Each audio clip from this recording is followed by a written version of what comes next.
Today's reading is from Luke chapter 24 and reading from verse 13, and it's entitled The Walk to Emmaus. On that same day, two of Jesus' followers were going to a village named Emmaus, about 11 kilometres from Jerusalem, and they were talking to each other about all the things that had happened. As they talked and discussed, Jesus himself drew near and walked along with them. They saw him, but somehow did not recognize him. Jesus said to them, "What are you talking about to each other as you walk along?" They stood still with sad faces.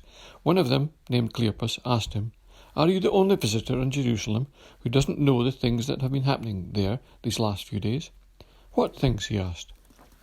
"The things that happened to Jesus of Nazareth," they answered. "This man was a prophet and was considered by God and by all the people to be powerful in everything he said and did.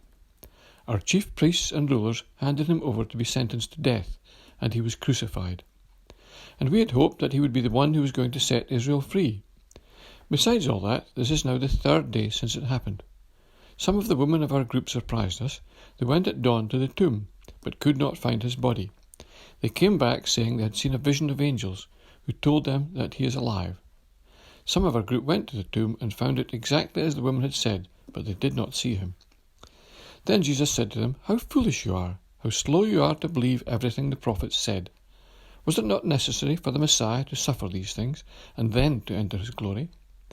And Jesus explained to them what was said about himself in all the Scriptures, beginning with the books of Moses and the writings of all the prophets. As they came near the village to which they were going, Jesus acted as if he were going further. But they held him back, saying, "Stay with us. The day is almost over, and it is getting dark." So he went in to stay with them. He sat down to eat with them, took the bread, and said the blessing.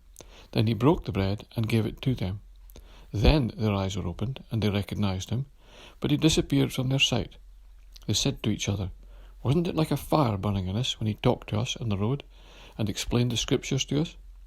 They got up at once and went back to Jerusalem, where they found the 11 disciples gathered together with the others, and saying, "The Lord is risen indeed. He has appeared to Simon." The two then explained to them what had happened on the road, and how they had recognized the Lord when he broke the bread.